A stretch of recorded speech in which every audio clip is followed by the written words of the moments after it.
I just start right away, and then we just edit, you know, whatever we don't want, we edit.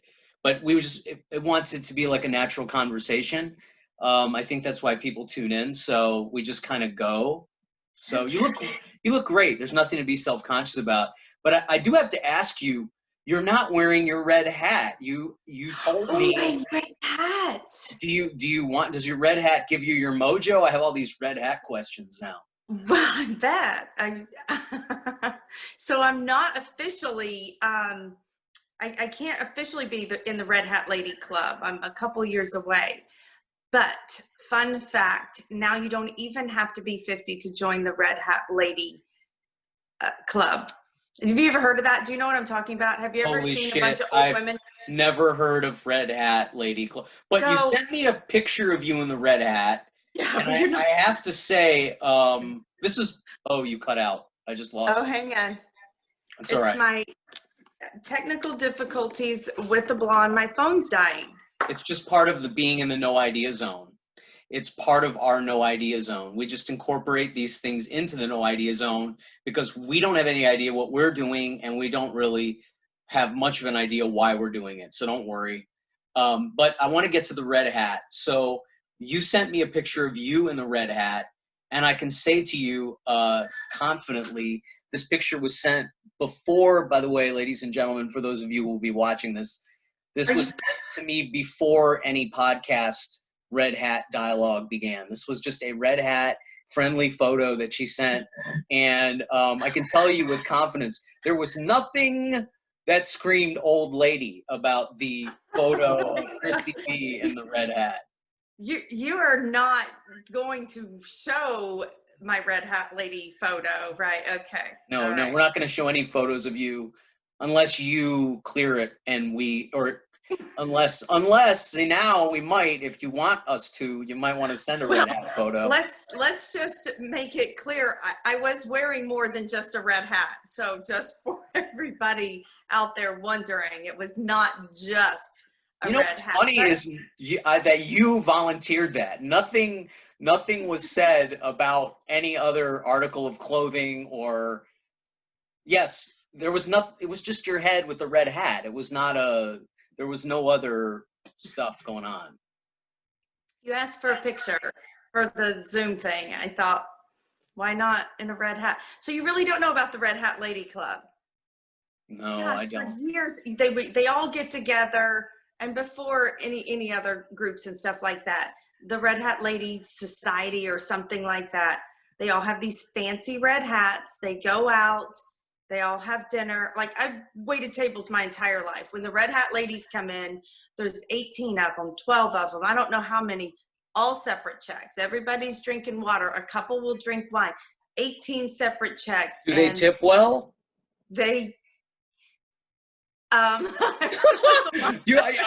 they're like, you're reluctant to answer that, like you might be cutting off your goodwill with the Red Hat Lady crew. I do not want to mess up my Red Hat Lady opportunities. So they, I mean, their bills were like $12 or $13 each. So you get a couple bucks here and there. Yeah, you add up enough of those. If there's 25 Red Hat ladies, who knows? You can pay your cable bill. Right. They're fun.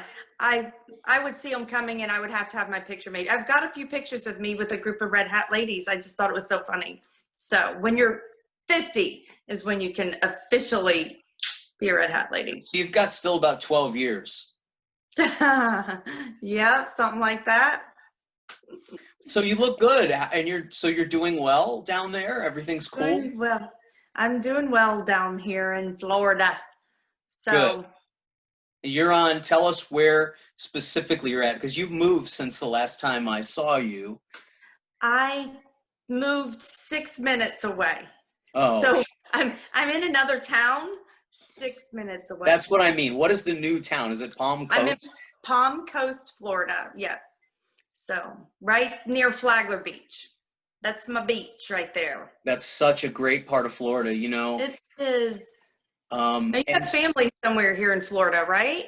Yeah, I do. And that was why we met. I can give a little recap of that real quick. So Cristy B and I know each other because I reached out to Cristy B because I have family in Florida, and so I tour through and I try to set up comedy gigs. And Cristy B is kind of like, I would describe this, and you can correct me if I'm wrong or explain more about this, but what's really cool about you is that you are sort of a independent entrepreneur who is building network of sort of under the radar comedy shows in venues that don't generally have comedy, and making it accessible to comedians like me who don't draw, 250, 300 people, who but can headline. This is how it applied to me anyway.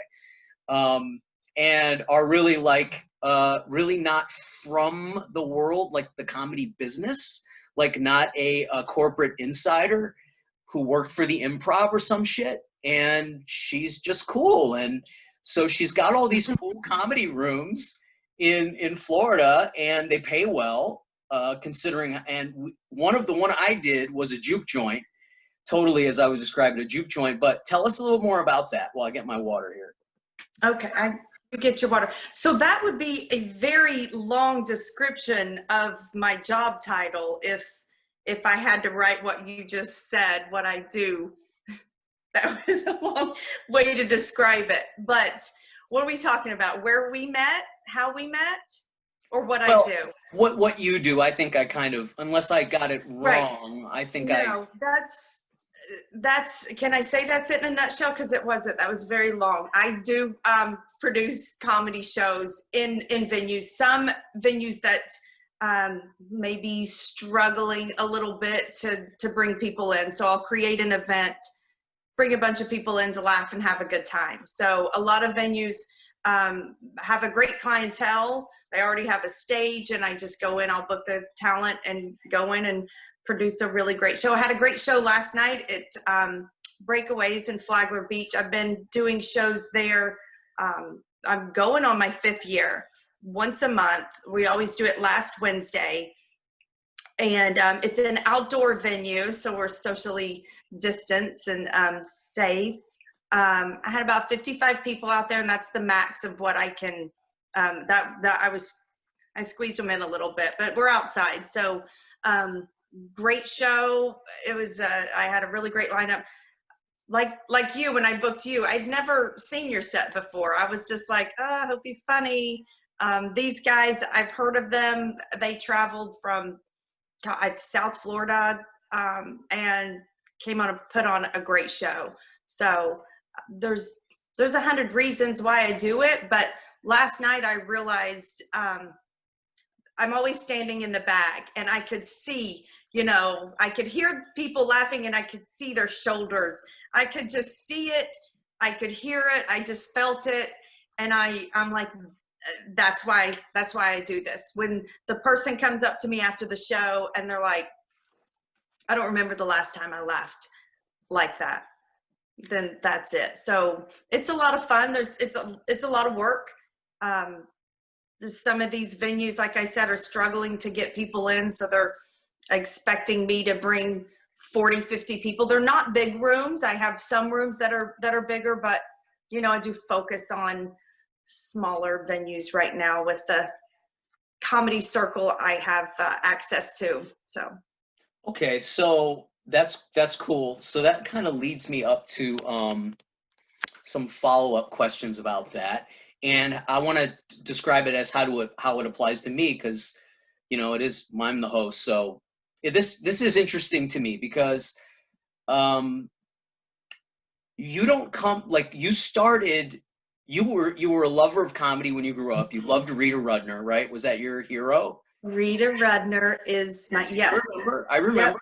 Yes, and so you had a family and a career and a life, and like a domestic suburban life, so to speak. And you decided your dream was to create comedy for people and start doing stand-up. By the way, she's very funny stand-up as well. And I'm not just saying that. I've seen the tape. You didn't perform on the show I did, but I saw your.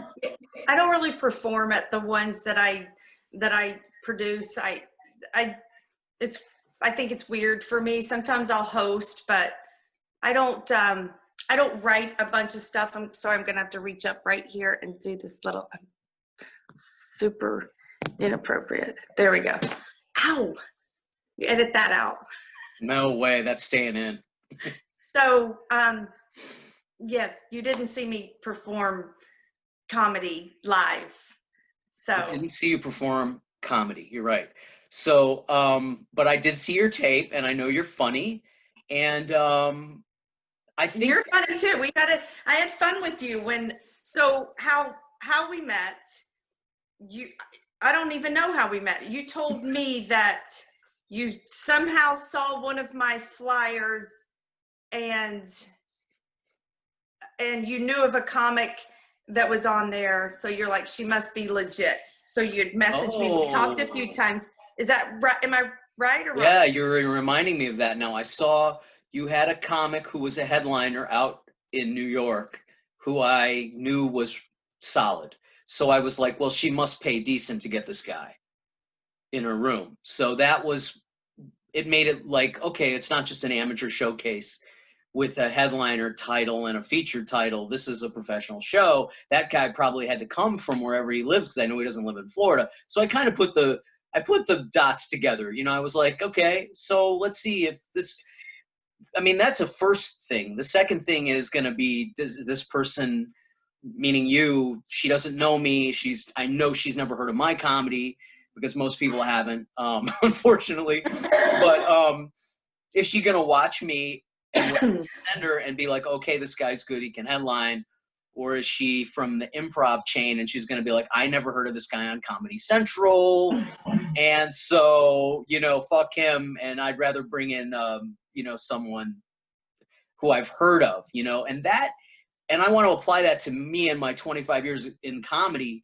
The people that I've dealt with who've been become the best friends of mine and who I've worked with the most and remained friends with have been people who have not been from that sort of invasion of the body snatchers comedy establishment, who came into it outside of it and did their own thing and kind of weren't.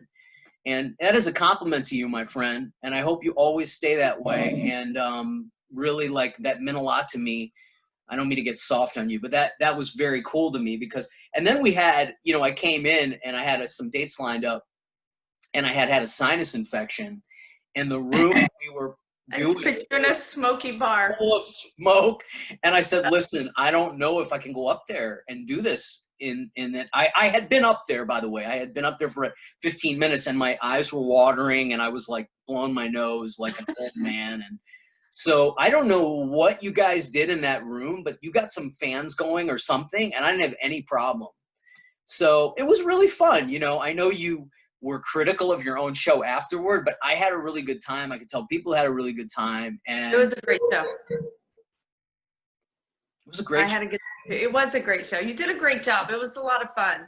But yeah, that room, I'm not really working that room anymore. I love it. Like the upstairs, it's really, really cool. But there's it is smoky.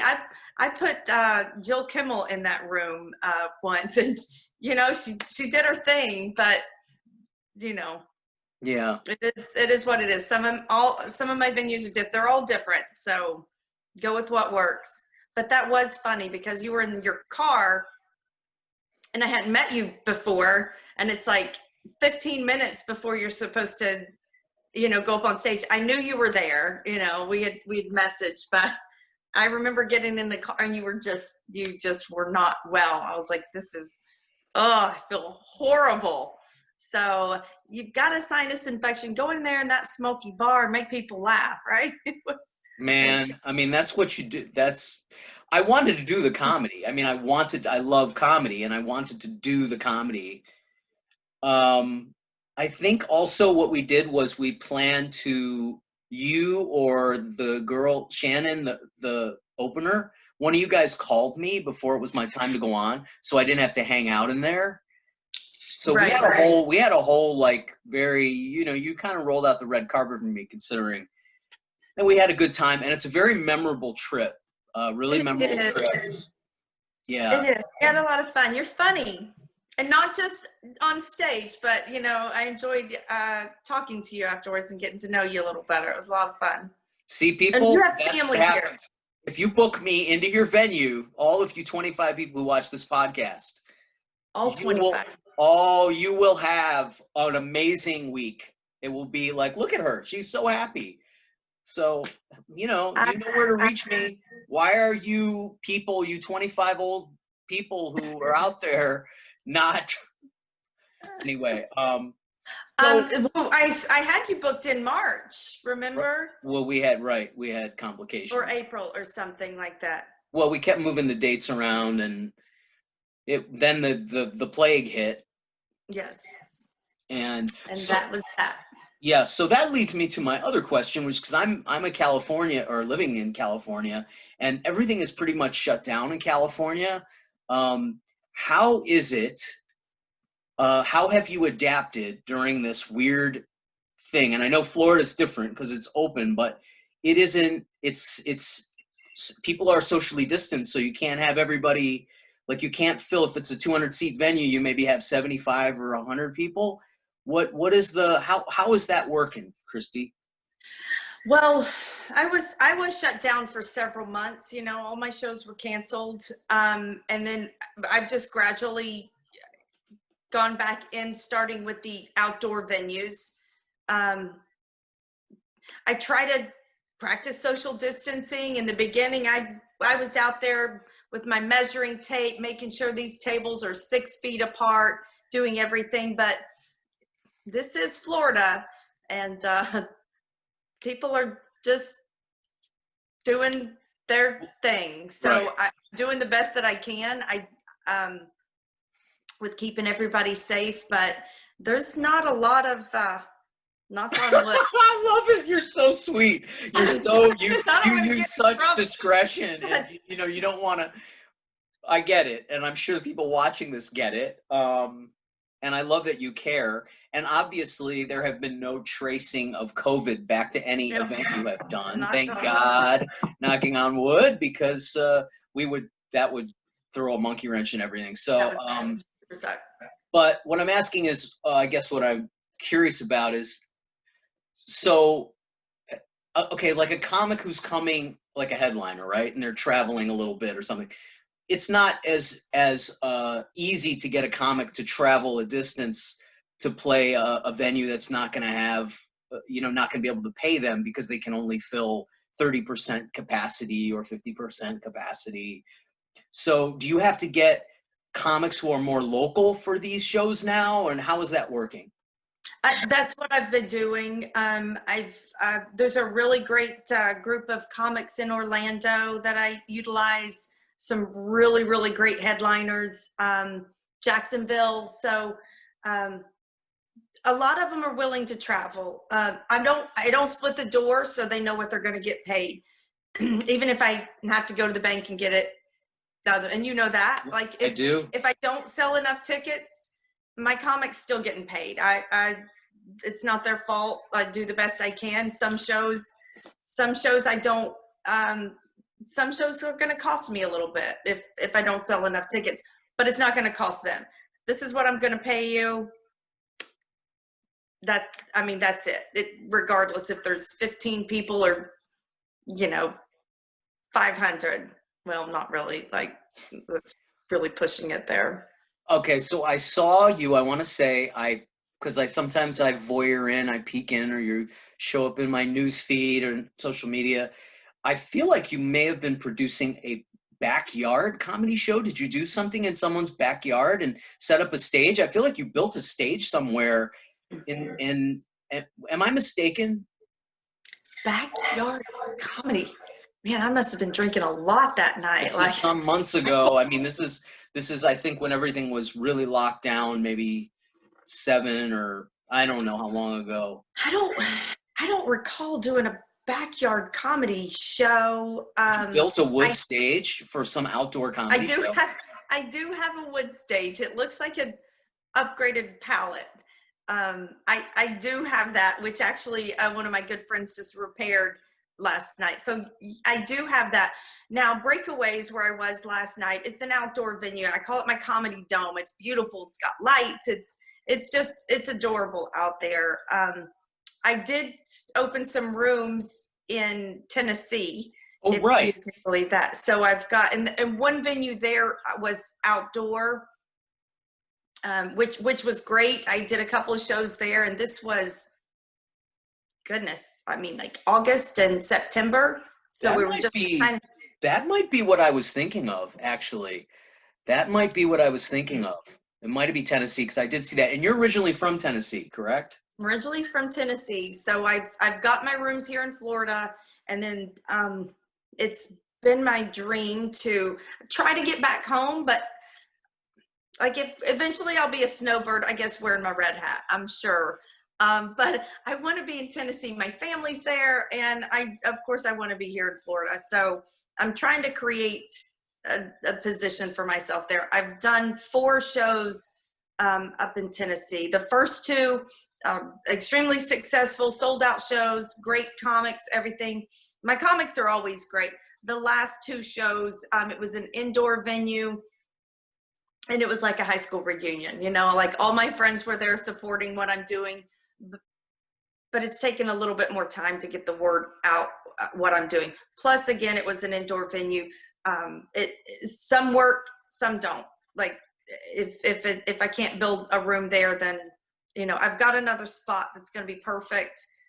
It's like a comedy club. I'm so excited about that one. So what you're saying is, I think like how I would read what you're saying is, with as far as the Tennessee stuff goes, you can't sustain a high school reunion every time you put on a show. So exactly, so you're going to have to sort of get a following of people who know your brand and your Cristy B comedy and all that right. And I've got to get a big name out there, like a big name out there, so the word gets out, and then I can utilize the other comics and stuff. But it's a process. What I've truly been working on is trying to create a run for traveling comedians. Like I have access to a room in St. Augustine, Flagler Beach, Palm Coast, Ormond Beach, Daytona, and I'm starting to book a room in Titusville once a month, and that's a super tiny room. But I'm working with another comedian and producer, trying to build comedy in Titusville. It's a little town, but it's beautiful. So a lot of my rooms are too close together, like Flagler and Palm Cut, like. A lot of my rooms are too close together. So I sometimes will choose where the comedian will go in this area. But if I can get them to St. Augustine, Flagler, Ormond, or Daytona, and then send them up to Tennessee, like that's what I'm working on. Then they go home from there. But that's what I'm working on. A nice little run for them. So it's like two long weekends, sort of. Sounds 2 long weekends with Cristy B. Oh, that could have so many different meanings. Are you up for that? I am definitely up for that. I think you already know the answer to that question. Yes, and if I do these runs, you absolutely have got to perform. Okay. Deal. All right. Okay. So let's see. That brings me to your stand-up. Let's talk about your stand-up, because it takes a lot of energy to do all this booking and coordinating, and it's hard to be a stand-up and do that. No? Yeah. So I've been doing stand-up for 9 years, and it started for me. It was something on my bucket list. Like I was like, I've always wanted to do this. I was going through a divorce. My children were super young, and I was like, I was kind of freaking out if I was going to be able to be a single mom with, God, I think my kids were 4, 6, and 8. And I didn't know who I was. I hadn't done anything, but I was a mom and wife for 10 years. So I was like, I'm going to do it. I'm going to do something that's scary and something I've always wanted to do. So I started working on it, and I talked to, oh gosh, I can't remember her name, but she was a manager running the Punchline in Roswell, Georgia. And she's like, we normally don't let people get up on stage for the first time here. I was like, you don't understand. I've been to that comedy show 100 times. I've visualized myself on that stage. That's where I have to be the first time I ever get on stage. It has to be there. And she let you? I told her my story, and she said, I'll give you 4 minutes. I said, okay. I drove 7 hours. We planned it. It was like 3 months away. I worked on it. My 4 minutes, I had it down. I knew every word. I had a dress rehearsal for my friends to come over. I drove 7.5 hours to Georgia to perform. I got up there. It was the biggest high ever. I killed it. Like, and I had a lot of friends there also, because I lived in Georgia for 12 years.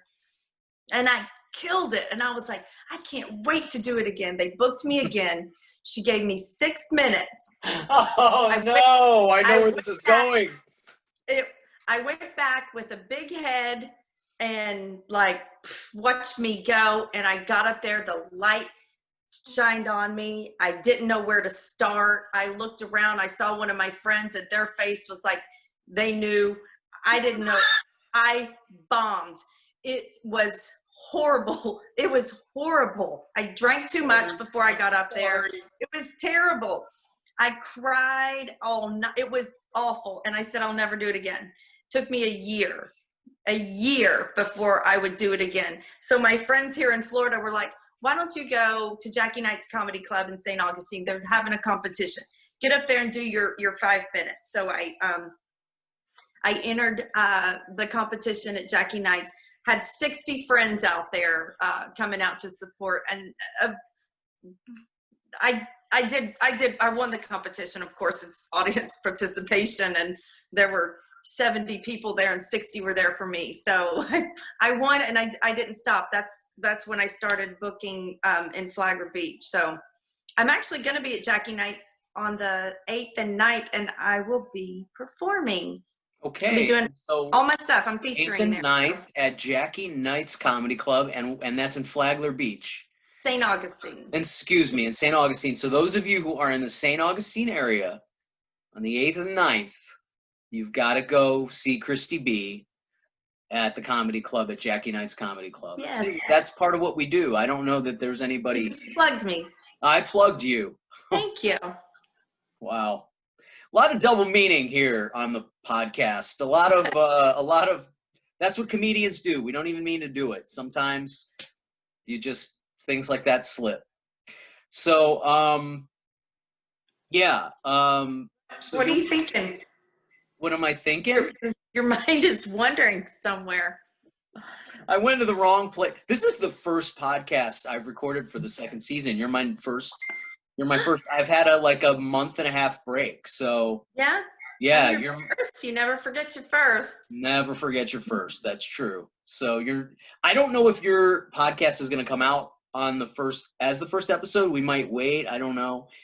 I have 2 producers who we all kind of decide where we want to put stuff, but you could be the first. I could be number 1. Anyway, I was looking forward to seeing you in the spring, and I'm so glad I get to see you now. Me too. You look good. Oh, thank you. Yeah, the pandemic's been good for me. It's really become me. I've my comedy life is LA is completely closed down. So the last few months of comedy have been outdoor shows on the street in front of closed down businesses. Oh my gosh, really? Is that a joke? No, that's what in LA. All the comedy clubs are closed down. I mean, nothing is open, and it hasn't been pretty much all year.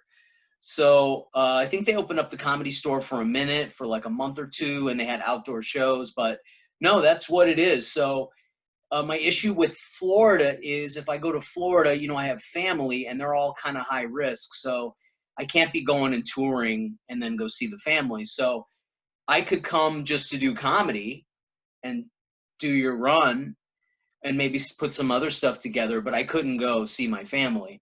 I So see. this year I prioritize, because I haven't seen my family in over a year. This year I prioritize seeing them over any kind of comedy related stuff, you know.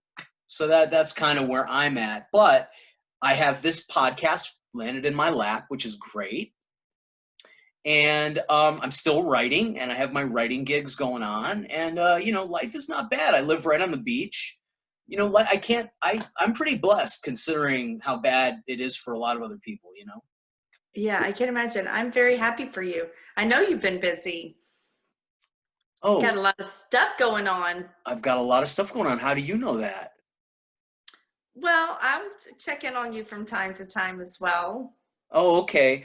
Oh, when I came, I wanna mention a few funny things about my trip when we met the comedy show. The first thing was you were at because we hung out afterward, and you had been drinking, you had had some beer, and you were complaining about your ex, which was very, very funny. Not to you, you were pissed at him, but you were funny as hell complaining about your ex. I think it's something about me that it makes me laugh when people get pissed off. Like a really funny person gets pissed off, it's very funny to me. And there's something like that's how I know you're funny, because when you got pissed off at him and you were, oh man, I don't remember what he did, but it was something.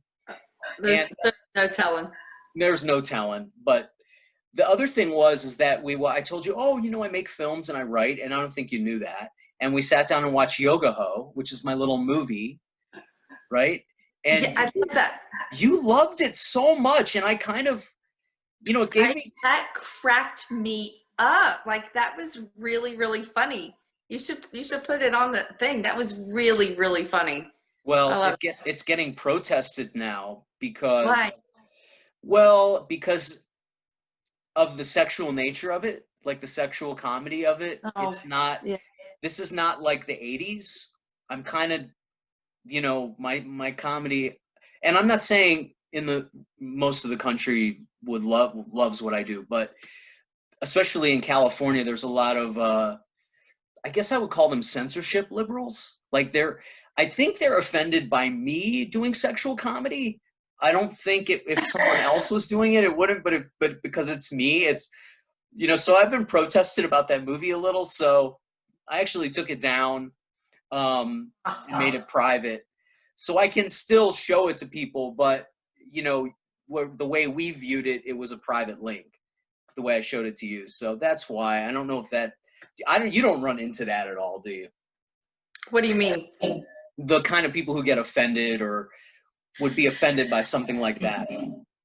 Oh, like my comedy, or I I don't get involved in stuff like that. I don't, people that complain about stuff, I don't, you talking about me getting pissed at my ex, it must have been something. It really takes a lot to like ruffle my feathers.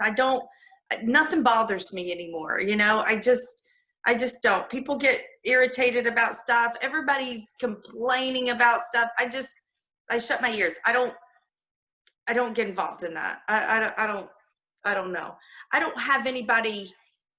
My comedy's not PG rated at all, but it's certainly not like No, rated it's X. not like mine. No, No, no, no. no, I'm a little lighter than that. a little So lighter. But what I mean is, and that's why I'm asking you. This might be sort of an alien and strange question, because I never ran into these kind of people until I moved to LA. Actually, I first ran into them in New York when I was doing stand up there years ago. But people who are offended by like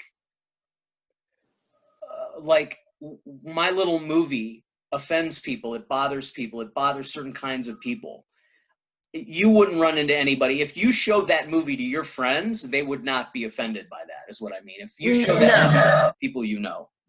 no, I wouldn't, show it to my Aunt Thelma, but my friends would not be offended. I think I showed one of my friends. I think I shared that with them. I think it's hilarious. No, my friends would not be offended by that at all. It's got to be just people that need to complain about something. I don't think it's offensive. I think it's funny. Your Aunt Thelma, I'm going to make this leap right now. is very, very similar to very young, affluent people in like big cities. So like the young millennial, whatever, they're not all millennial, by the way. I don't know exactly who they are, to be honest with you. It's not a lot of them. There are not a lot of people, but they're on Twitter a lot, and they're very vocal about attitudes towards, they're all like your Aunt Thelma, which is fucking hilarious to me. I think so too. You got to find something else to bitch about. Yeah. Ooh, I say bitch. Well, that's one of the reasons it's so much fun to come down and even play a smoky joint with a sinus infection, because I know I can unleash the most violent comedy and people are going to just eat it up, you know, as opposed to maybe in LA or New York where they might be like, this is in 2001. This is pre 9/11. I was doing stand-up in New York. I'd only been doing comedy like 5 years. I was like 24 years old, and we had to get people off the street to come pay the club to see us in order to get on. That was how I think it's called barking, but they didn't call it that back then. I got 4 minutes at Stand Up New York, and I remember going up to people on the street and going, "Hey, can you come see me? Because if you don't come in here, they're not going to let me on." Oh my gosh. And I remember one lady going, I swear she was like probably a 30-year-old. She was a school teacher, and I remember her saying, "I don't like stand-up comedy because it's sexist and racist and homophobic and misogynistic." And that was my first experience. And she was a white, I don't want to say affluent, but she was a definitely college educated white young female, maybe a little bit older than me, but young. And she was very firm about that. She was like, stand-up comedy is sexist, it's misogynistic, it's homophobic and all this. And I remember looking at her like I had landed on another planet. That was my first. So those kind of people have kind of multiplied, and they're not where you live. So be grateful. Well, I mean, there are some that just aren't comedy fans, I think. Like I have somebody that's like super supportive of me, but doesn't come to my shows. So like, I just don't, which is strange to me because I could go to a comedy show, you know, twice every night of the week. Like I love it. I don't know the difference in that. I have had some comics that go too far, even for me. And again, nothing really offends me. I can listen to all that, but there's been a couple of times where it was one of my rooms and I'm like, oh crap, I think he's taking it a little too far. Now there's always those people, and it's too much for me. Like it's If it's too much for you, it's a pretty good barometer that it might be. Yes. But then there's the group of people that are cracking up, dying, laughing. And then the ones over here that are praying to God, you know, they're not going to go to hell for listening to this. And I'm like, oh my gosh, I've seen a few tables walk, and they also might not come back and pay again to a Cristy B comedy show. That's sort of. Yeah. I mean, it happens. You don't know sometimes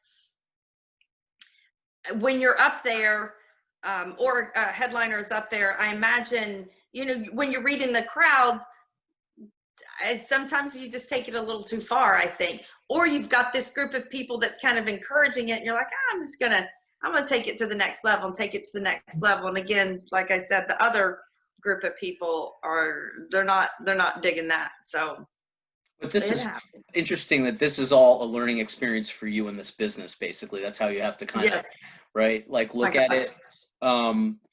So one last question, and then we'll plug your social media. Oh, I feel like I don't know at all what I'm doing. I call people and ask for advice, other people that are doing what I'm doing. Sometimes I have to figure it out. Like I said, sometimes I feel like I'm begging people to come to my shows. I'm like, oh my gosh, I got to sell tickets. Last night I was turning people away. I'm like, I'm seriously full right now. I'm like, you could maybe stand back here if you want, but it's been hard. I started doing this. I didn't know I was going to get into booking shows and stuff. I started getting into comedy. Things have fallen in my lap. I've been very lucky in this business. So, and I keep learning that every time, every venue is different. So I did have an opportunity for a big room locally here, a theater. I'm not going to say anything, but someone on the board said that they had been to one of my shows and it was rated X. I was like, X? That was my show. That was the one that I did. It wasn't your show. But I was like, X-rated? Like none of my shows are, or were we telling jokes naked? None of my shows are X-rated. Now this guy, clearly his definition of R-rated and X-rated, I mean, adult content. He might have just seen something or experienced something that rubbed him the wrong way, or that it might not have even been the comedy. You never know. He might not have been comfortable in his chair. People are fucking weird, Cristy. I'm telling you.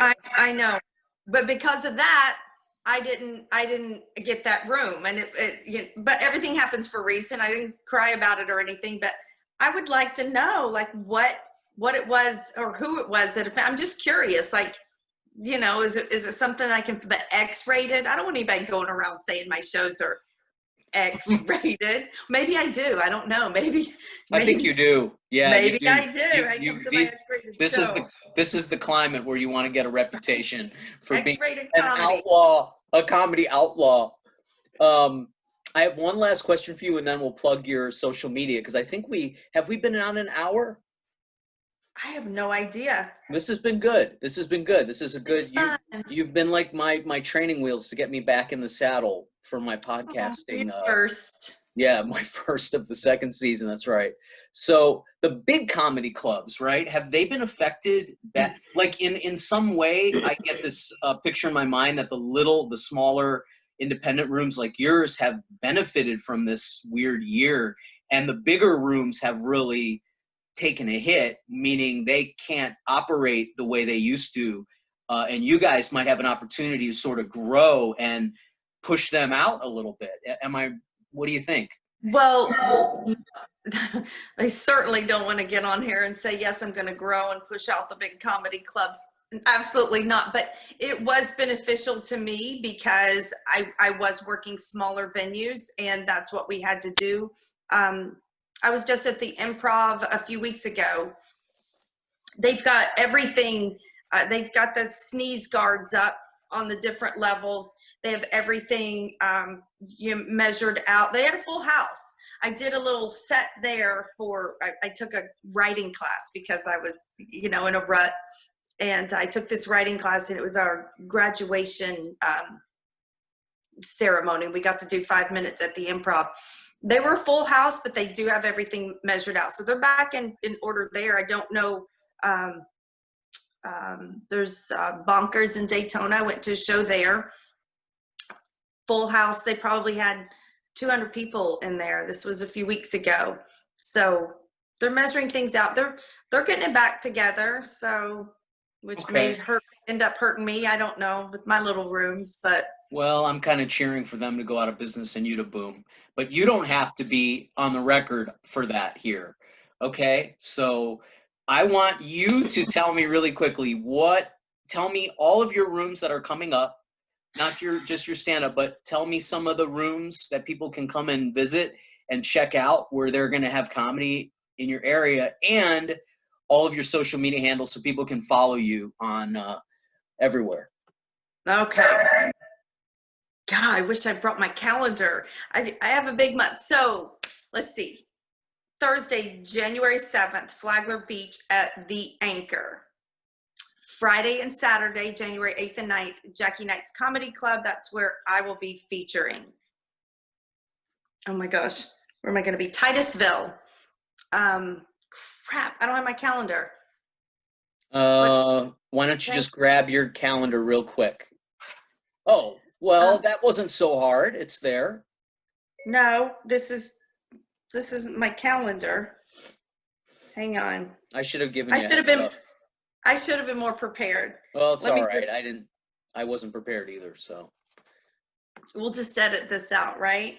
No. This is fine. People like this. That's why people watch podcasts, because they like this natural shit.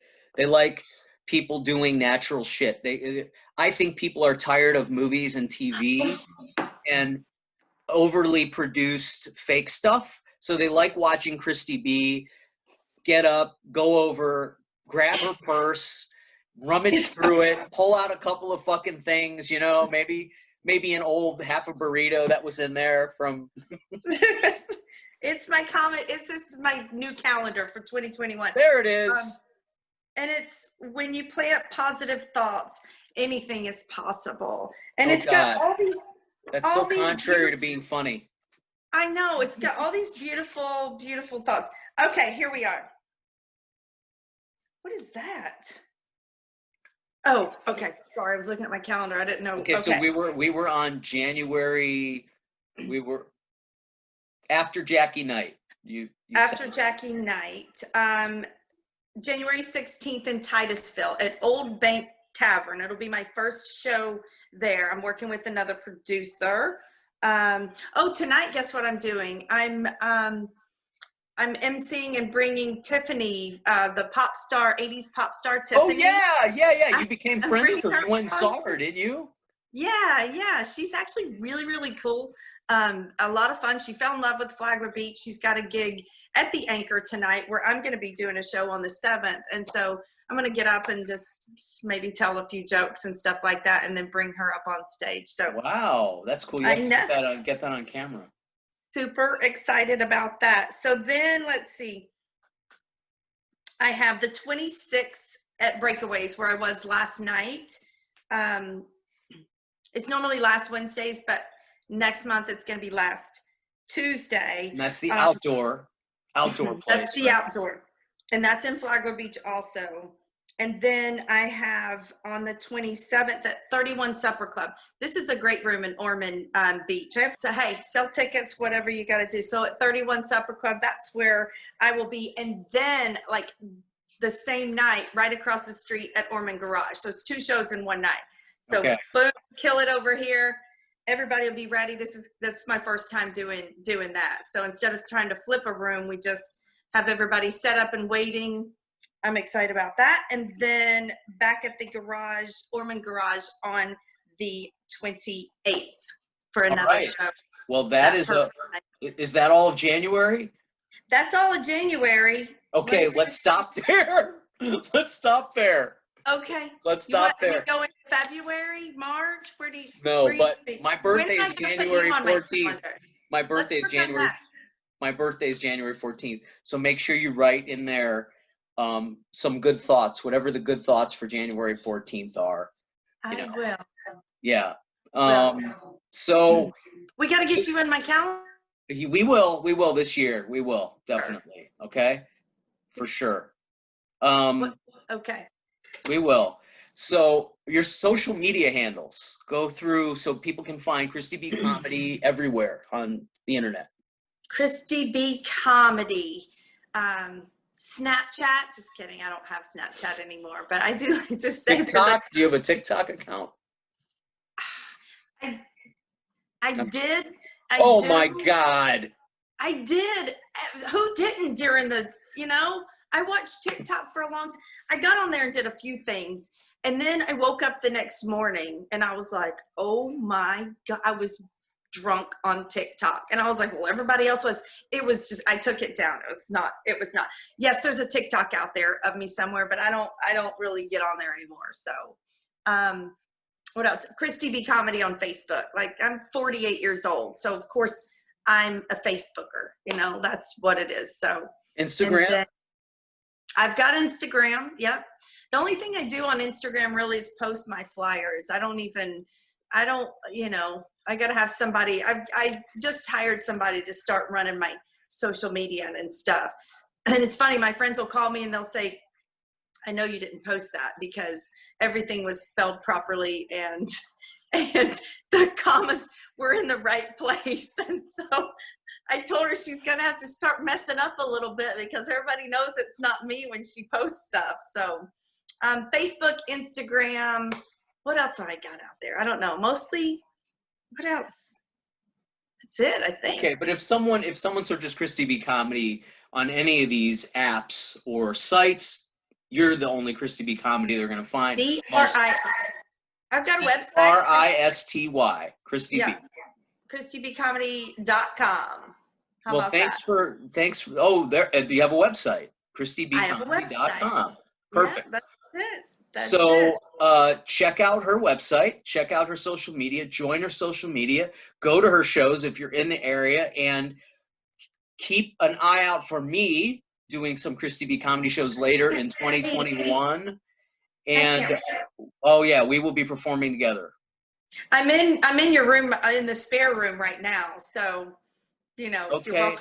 you're welcome to hang out here. However, do you remember the joke about the last comedian that stayed in my? I remember the horror story about the last comedian who stayed. 7.5 weeks. Yeah. So you're welcome to stay in Dude, my guest I room. don't want to be with you for 7.5 weeks. No offense. Right? Maybe just like 5 weeks would be fine. Maybe 6. My friend, thank you so much for doing my podcast. And I have your phone number again now, and we'll be in touch. And, here's to a healthy and happy 2021. I can't wait to see you again. Thank you for having me today. My pleasure, my friend. Talk to you soon. Love you. Here's from the No Idea Zone. We'll see you next week. Bye.